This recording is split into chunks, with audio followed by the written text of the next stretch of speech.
Welcome back to the Afternoon Sports Drive, Triple Play Sports Radio. Jason Elmquist, Jordan King, Tom Dorado, and now joined by Oklahoma State men's golf coach Alan Bratton, and I guess also you can say the caddy of the U.S. Amateur Champion and Low Amateur most recently at the Masters, Alan Bratton joining us now. I mean, when you think about your job as caddy for Viktor the last couple of times, they've been pretty successful for you. Yeah, although I was hoping we could win the Masters. It'd be nice to see an amateur do that. That was my expectation. But it was a thrill to be there and watch him perform on that stage, and certainly an unforgettable week for Viktor and I both. And they kicked it up a notch with Tiger Woods winning and him getting to sit with him in the Butler cabin. So great week all the way around. Yeah.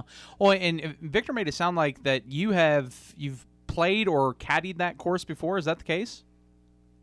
I have. Okay. I've done both of those. The 2 times prior, I caddied for our guys. I caddied for Peter Uihlein when he played the Masters in 2011, and then Jordan Niebrugge when he played in 2014. So I'd caddied twice before, and I got to play it the year that Peter was playing. I went in advance with him, and his dad found a member that would kind of go with us there so that I could play the golf course. So that was a real treat as well. Yeah.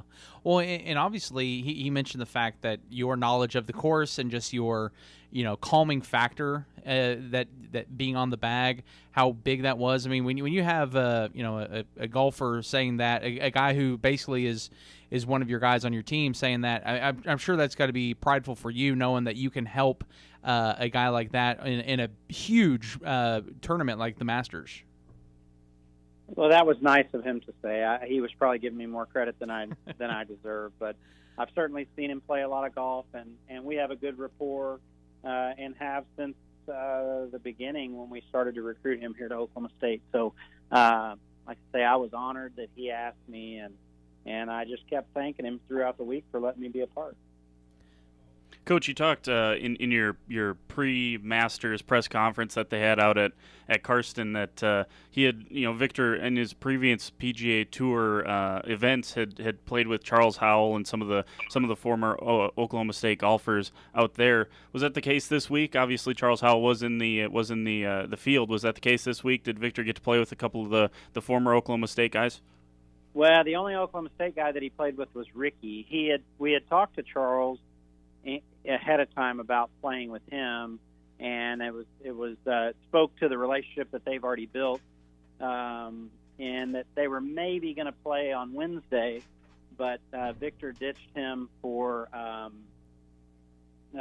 round with Ricky, Brooks Koepka, and Dustin Johnson. So Charles got his feelings hurt and was giving Viktor a hard time about that, and but we had a good time with that, and it was fun. He played his practice rounds. He played 9 holes with Sergio on Monday, 9 holes with Bernhard Langer on Tuesday, and then 9 holes with Ricky, Brooks Koepka, and Dustin Johnson on Wednesday, and then he played the par 3 with a couple of the European guys. So great week all around, great education, great experience, and a nice performance from Viktor.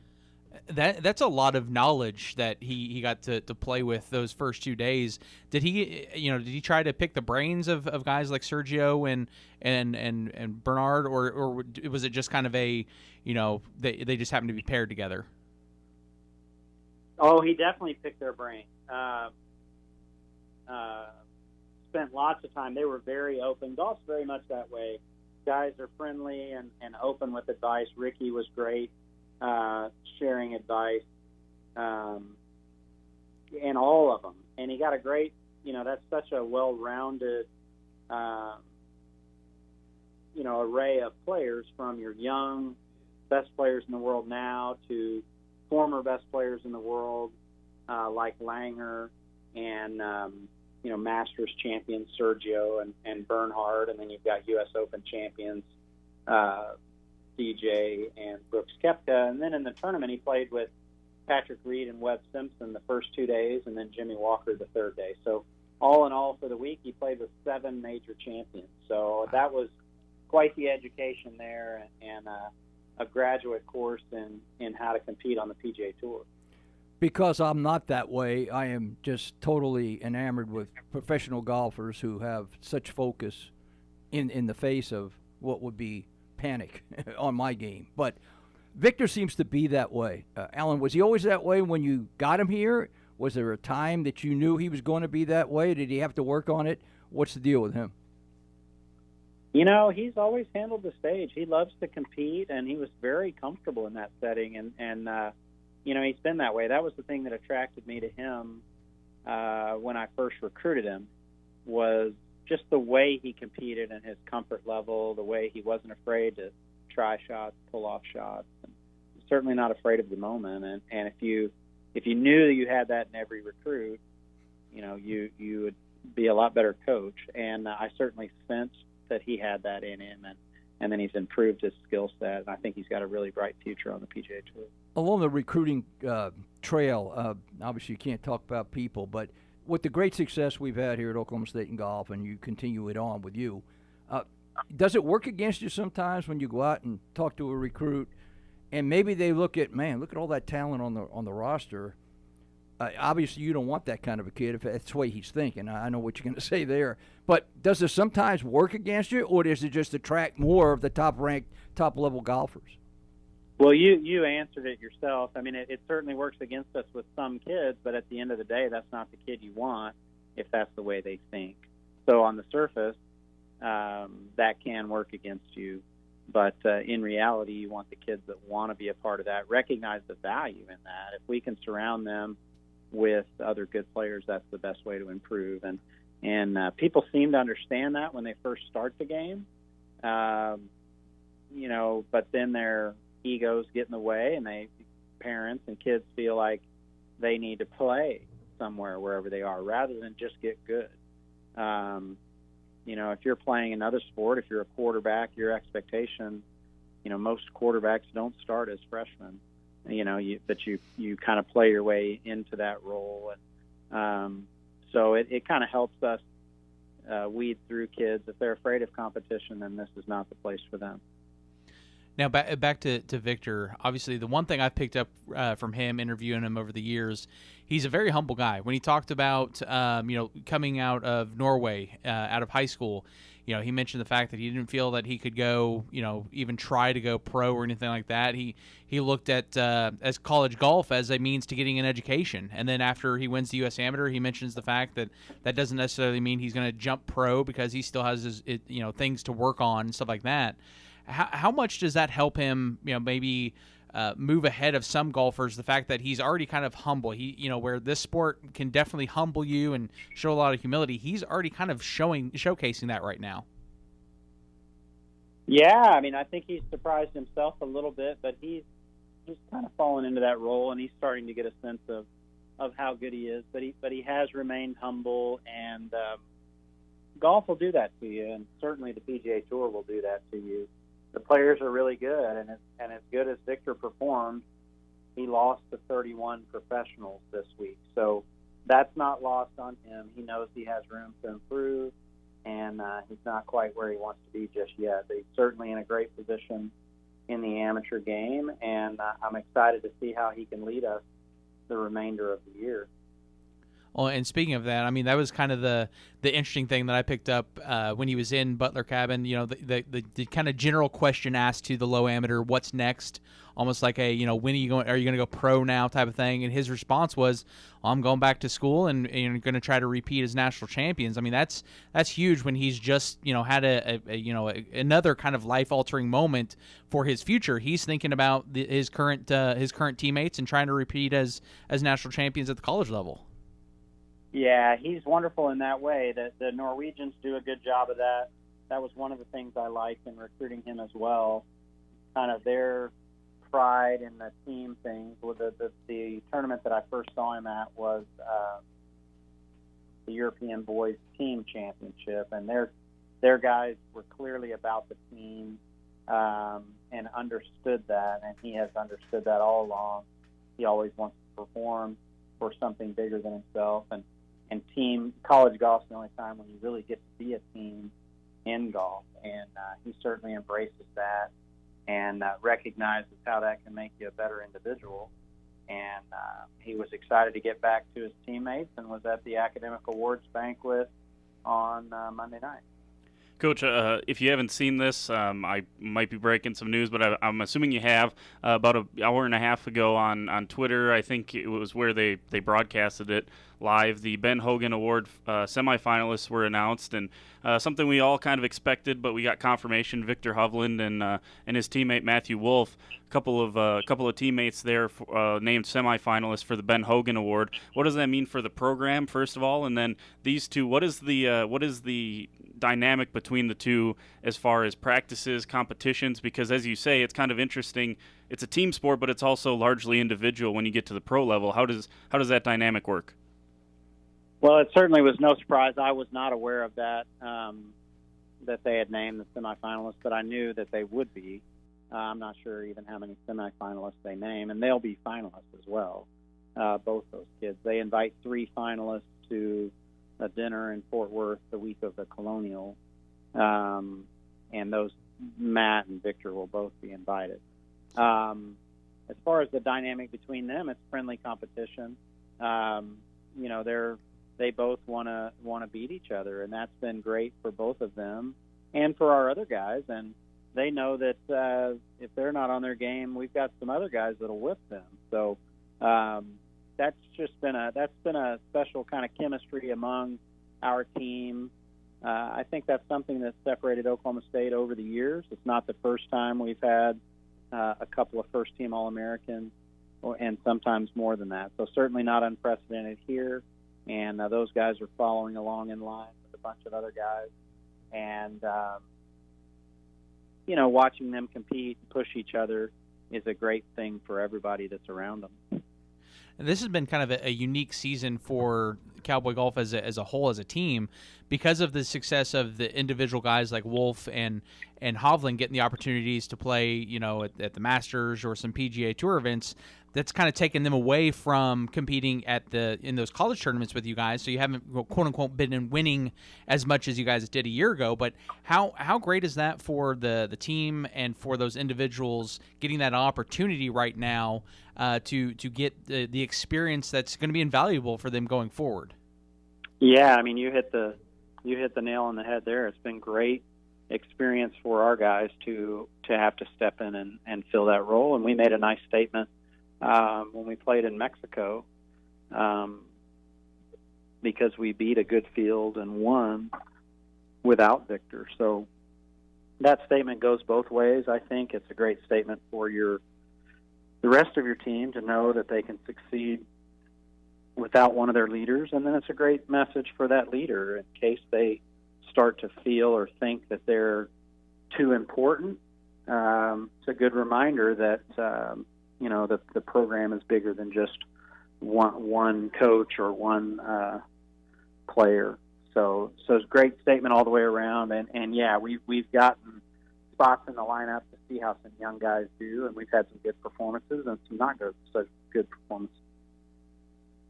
Well, obviously next up is going to be the Big 12 championship, and it's been a few years since Oklahoma State was at the top. You guys have been, number 2 the last couple of years. How is obviously the main goal is national championships, but how important is reclaiming a Big 12 title for Oklahoma State this year? Well, it's very important. That was one blemish on last year's team. We didn't get that done, and obviously our conference championship isn't a cumulative. Of the season. It's you get to go tee it up that week, but that's what we aim for every year. That's kind of how you're graded and measured is how you do at the conference championship and the national championship, and we haven't taken care of our business like we would like the last few years. So that's certainly high on our list of goals at the start of the year, and we're fortunate to be in a very good conference. I think the Big 12 is the strongest conference in the country again this year. I think we have 3 teams in the top 10, and then some other very solid teams in the rankings as well. And we're playing a new venue, a place that only West Virginia will have played before, playing at the Greenbrier And so that'll be exciting and new. And they've added a perk of the individual winner at the Greenbrier will get a spot in this fall's PGA Tour event that they host at that venue. So a little extra perk for the individuals. Yeah. And that's our focus. We're going to try to prepare and get ready to go for that and come home with a new trophy. Yeah. Well, and obviously after that you'll have regionals, likely, again, should make it to nationals. The fact that the national tournaments, again, kind of, it's not like you guys are having to go too far if you get there over in Arkansas. How big do you think that can help in possibly drawing some more fans, like that large gathering that you guys had out at Karsten last year?